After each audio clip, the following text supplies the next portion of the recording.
Assalamualaikum warahmatullahi wabarakatuh bagi semuanya. Anak-anak, hari ini kita akan melanjutkan ya materi yang sebelumnya. Ini di sub pokok bahasan yang kedua mengenai semangat perjuangan pemuda dalam perjuangan kemerdekaan Republik Indonesia. Hari ini lebih khusus ke bagaimana pemuda-pemuda atau pahlawan-pahlawan kita ya saat memperjuangkan negara Indonesia. Kita mulai untuk yang pertama.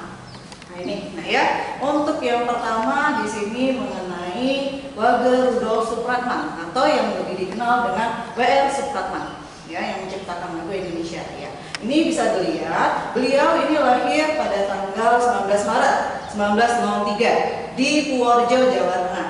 Beliau wafat itu pada tanggal 17 Agustus tahun 1938. Pada Kongres Pemuda, W.R. Supratman ini meminta izin kepada Sugondo selaku ketua kongres untuk memperdengarkan lagu ciptaannya, yaitu Indonesia Raya. Melalui gesekan biolanya, W.R. Supratman ini mendapatkan sambutan baik dari peserta kongres. Hingga saat ini, lagu Indonesia Raya itu menjadi lagu kebangsaan negara Indonesia. Ini untuk yang pertama ya, mengenai W.R. Supratman atau Wage Rudolf Supratman. Sekarang untuk yang kedua ini ada Chairul Anwar. Bisa dilihat ini nak ya. Ini tokoh gambar beliau. Chairul Anwar ini lahir pada tanggal 26 Juli tahun 1922 di Medan, Sumatera Utara. Beliau wafat itu pada tanggal 28 April 1949. Chairul Anwar ini terkenal ya sebagai penyair besar yang terkenal dengan karya-karya sastranya.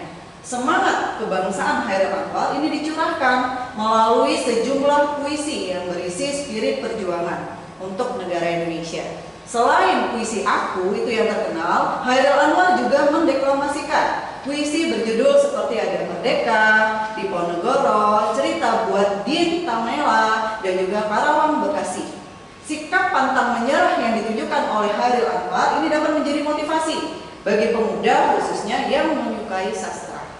Sekarang lanjut untuk yang ketiga, ini bisa dilihat ya, R.A. Kartini atau Raden Ajeng Kartini. Beliau itu lahir pada tanggal 21 April 1879 di Jepara dan wafat itu pada tanggal 19 September tahun 1904 di Rembang. Raden Ajeng Kartini ini dikenal ya sebagai perempuan yang mempelopori kebangkitan perempuan. Ya, R.A. Kartini juga berupaya menyadarkan perempuan tentang pentingnya emansipasi wanita. Segala cita-cita, tekad, dan juga ide-ide besar Raden Ajeng Kartini ini telah mampu menggerakkan dan mengilhami perjuangan kaumnya dari kebodohan yang tidak disadari itu pada masa lalu. Sekarang lanjut untuk yang keempat. Di sini bisa dilihat nak ya, ada Walter Mominsidi. Ini gambar beliau. Ini lahir pada tanggal 14 Februari tahun 1925 di Manado, Sulawesi Utara. Beliau juga wafat itu pada tanggal 5 September 1949. Dan Walter Mominsidi ini adalah pahlawan nasional perjuangan kemerdekaan dari daerah Bantik, Minang atau Melayang. Dengan keberanian dan juga kepintaran yang dimiliki oleh Walter Mominsidi, ini beliau dipercaya untuk memimpin pertempuran untuk melawan Belanda dan menjadi sosok yang disegani. Beliau mendapatkan berbagai penghargaan dan juga gelar, antara lain Bintang Gerilya pada tahun 1958 dan juga Bintang Mahaputra kelas 3 itu pada tahun 1960. Kita lanjut untuk yang kelima. Di sini bisa dilihat ya, ada Muhammad Yamin. Muhammad Yamin ini lahir pada tanggal 24 Agustus 1903 di Sawalunto, Sumatera Barat. Muhammad Yamin ini merupakan pahlawan nasional, budayawan, dan juga aktivis hukum terkenal di Indonesia.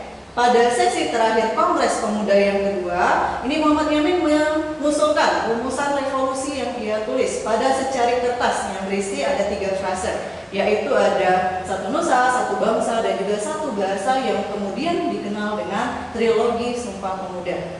Kegigihan perjuangan beliau ini dapat menyatukan semangat pemuda yang terlihat sejak beliau merintis gerakan pemuda yang namanya ini ada Jong Sumatera Nenggon. Beliau memiliki semangat dalam menuntut ilmu, jujur, amanah, tegas, dan juga bersungguh-sungguh dalam menggapai cita-cita. Ini yang bisa diambil ya bagi pemuda sekarang di Indonesia. Untuk yang selanjutnya yang keenam, di sini ada Pierre Tendean. Lahir pada tanggal 21 Februari tahun 1939. Beliau itu meninggal pada tanggal 1 Oktober 1965. Piertendeam ini ditugaskan oleh pemerintah untuk menjadi mata-mata di Malaysia sehubungan dengan terjadinya konfrontasi antara Indonesia dan juga Malaysia. Beliau juga bertugas ini memimpin sekelompok relawan di beberapa daerah untuk menyusup ke Malaysia. Piertendeam ini menjadi salah satu korban gerakan 30 September atau 30 SPKI dan mendapatkan gelar pahlawan revolusi Indonesia serta mendapat gelar Anumerta. Dedikasi besar beliau ini bisa menjadi inspirasi sekaligus motivasi bagi pemuda masa kini dalam mempertahankan kedaulatan negara. Sekarang lanjut, di sini naknya, di sini ada Abdul Halim Perdana Kusuma, mungkin sering kalian dengar.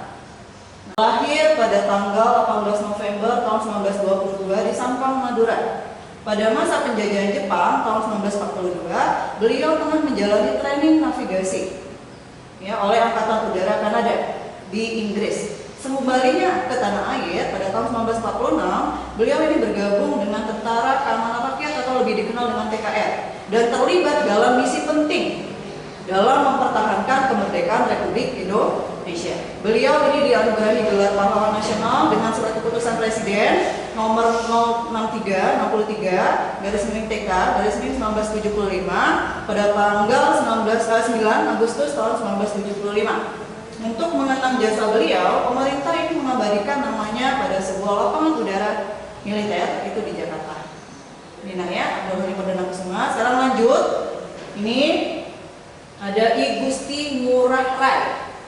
Ini dilihat profilnya, lahir pada tanggal 30 Januari 1917 di Badung, Bali.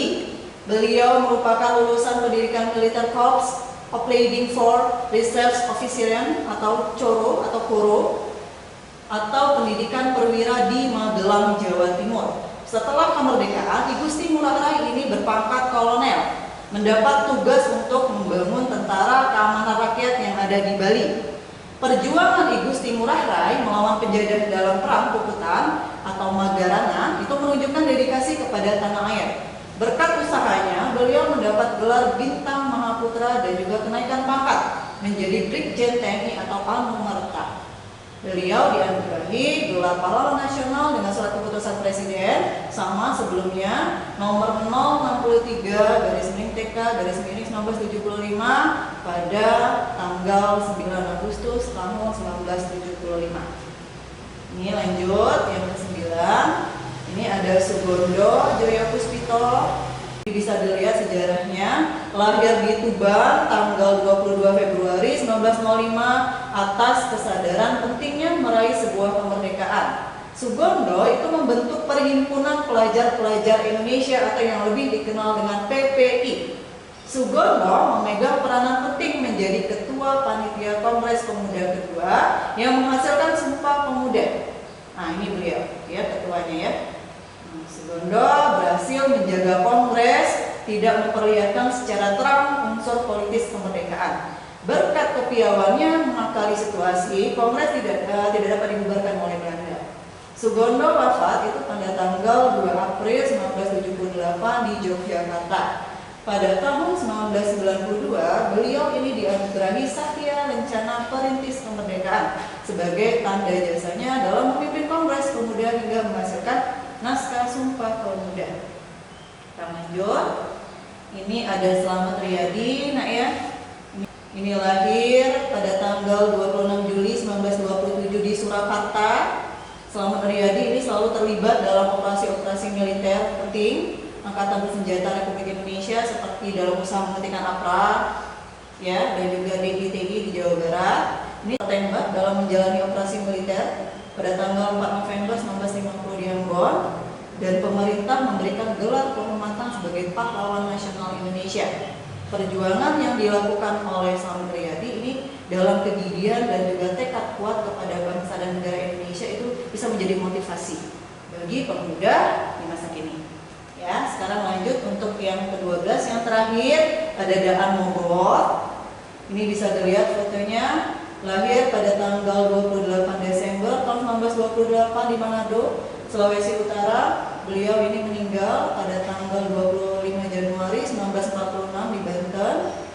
Usianya masih sangat muda. Dan Mogot ini merupakan pejuang kemerdekaan Indonesia dan mantan anggota sekaligus pelatih petak di Bali dan juga Jakarta. Setelah Perang Dunia Kedua, beliau menjadi komandan TKR di Jakarta dengan pangkat mayor. Beliau gugur ini bersama 36 orang lainnya dalam pertempuran melawan tentara Jepang. Saat hendak melucuti senjata, mereka dihantam lengkap. Upaya yang dilakukan oleh Daan Mogot ini bisa menjadi pelajaran bagi pemuda Indonesia. Nah, ini demikianlah materi untuk kali ini. Ibu cukupkan. Kalau misalnya nanti ada pertanyaan, bisa nanti langsung ditanyakan melalui Google Forum yang ada di Google Classroom dan juga grup WA. Ibu cukupkan. Wassalamualaikum warahmatullahi wabarakatuh.